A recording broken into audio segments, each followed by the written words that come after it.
Bismillahirrahmanirrahim. Assalamualaikum warahmatullahi wabarakatuh. Ketemu lagi dengan saya Ayu Ismail dalam tema review buku karya sahabat saya Hayat binti Mukti dengan judul bukunya Love Letter to Masjidil Haram.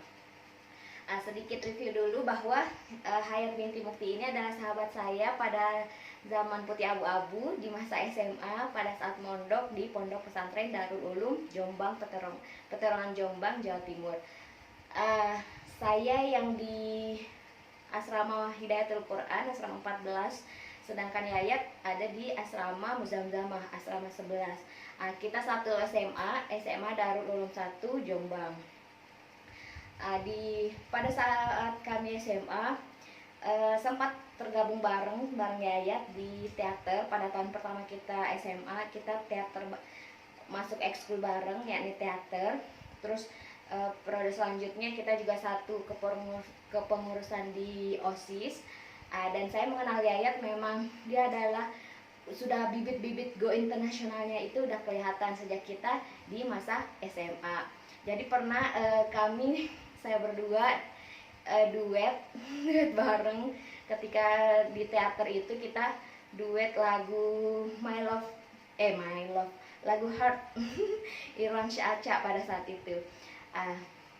Oke, lanjut kita review buku Hayat binti Mukti atau buku si Yayat. Saya lebih akrab manggil dia Yayat sih. Yayat menulis buku ini. Buku ini sih berisi 35 potongan-potongan cerita, potongan-potongan kisah perjalanan hidup seorang Yayat. Jadi bisa dibilang ini semacam autobiografi singkat sih, atau mini autobiografi dari Siti Nurhayati atau si Yayat ini, yang garis besarnya dia menceritakan pengalamannya ketika bekerja sebagai professional nurse di Saudi Arabia, bagian hemodialisis. Jadi dia bekerja di perusahaan internasional mewakili bangsa Indonesia sebagai tenaga profesional, yakni perawat dalam bidang hemodialisis, jadi cuci darah. Si Yayat menceritakan di sini penggalan-penggalan kisahnya, bagaimana ketika dia berburu beasiswa, ketika apa-apa sih yang harus dipersiapkan ketika kita harus go internasional, ketika kita nantinya akan bekerja di level internasional yang orang-orangnya dan pasti kulturalnya sangat berbeda dengan yang ada di Indonesia. Jadi di sini buku ini mengupas hampir 2 tahun seorang Hayat bekerja di Aferum tadi, di Aferum Hospital itu.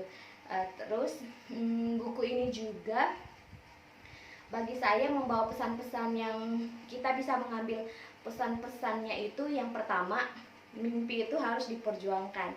Jadi di sini diceritakan bahwa Yayat ketika membaca karya Buya Hamka di bawah lindungan Ka'bah dan menonton filmnya, dia langsung ingin mengazamkan dirinya bahwa dia harus menginjakan kaki di Minangkabau dan Mekah. Dan alhamdulillah itu semua terrealisasi berkat ketika dia telah lulus dari bangku kuliah sebagai perawat.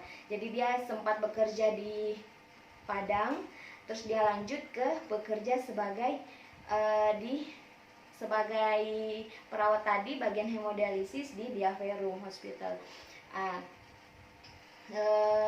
Nilai yang kedua, bahwa jangan biarkan orang lain ngejudge kamu, menjatuhkan kamu, karena pasti ketika kita sudah masang goal kita maunya ini, pasti ada aja sih suara sumbang yang mencoba menjatuhkan kita. Tapi melalui tulisan Yayat ini, dia buktikan ke orang-orang bahwa mimpi itu adalah punya saya yang harus memperjuangkannya meskipun dengan segala tantangan-tantangan yang ada, meskipun dengan segala resiko-resiko yang harus saya ambil. Di situ sih kekuatan tulisan yang saya dapat dari Yayat. Terus value yang ketiga adalah dia menceritakan bagaimana karakter pasien-pasien dia, atau bagaimana dia berinteraksi dengan orang Arab atau orang-orang di Saudi Arabia sana, yang notabene kita kenal mereka memang kasar atau semacam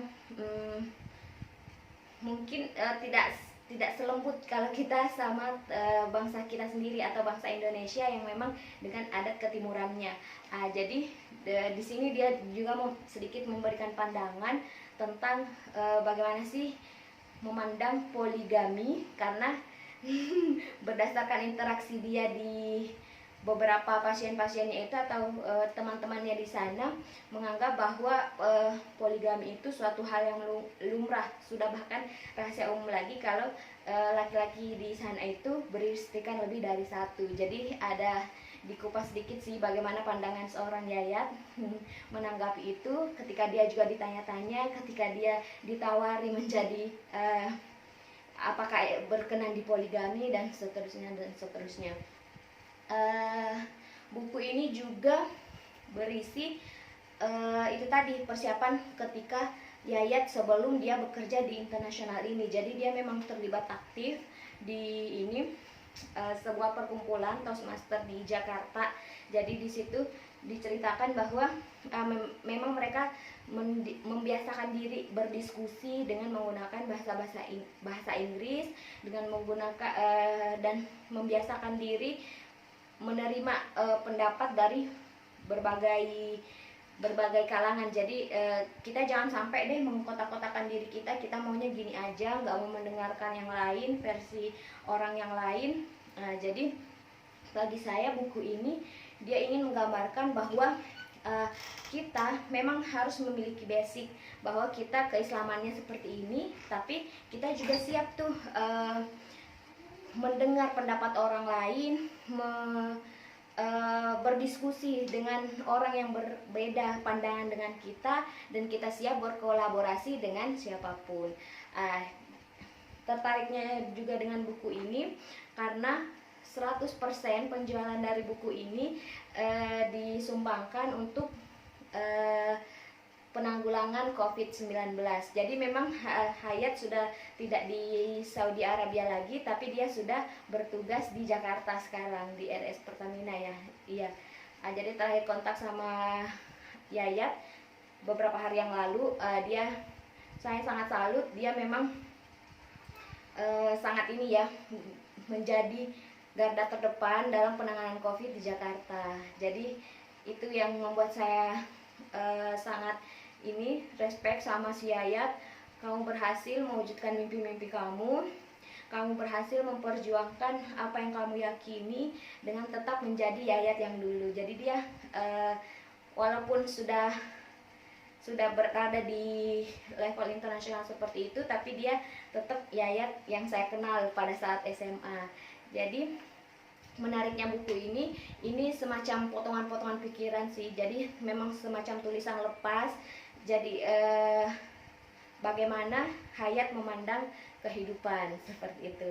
Jadi silakan bagi teman-teman yang ingin membaca bisa langsung kontak ke Yayatnya, karena dia orangnya humble banget. Kalian pasti sekali kenal bisa deh bercerita banyak hal bareng dia.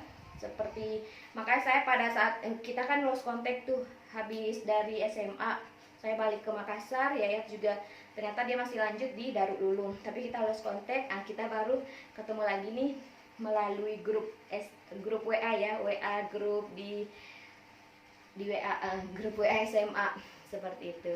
Jadi saya sangat rekomendasikan teman-teman membaca buku ini, dan ini juga bisa jadi sumber inspirasi sih bahwa kita semua bisa kok menceritakan perjalanan hidup kita, dan pastinya pasti ada sisi-sisi kehidupan kita yang bisa menginspirasi banyak orang. Demikian review saya kali ini. Sampai jumpa di review-review buku selanjutnya. Wassalamualaikum warahmatullahi wabarakatuh.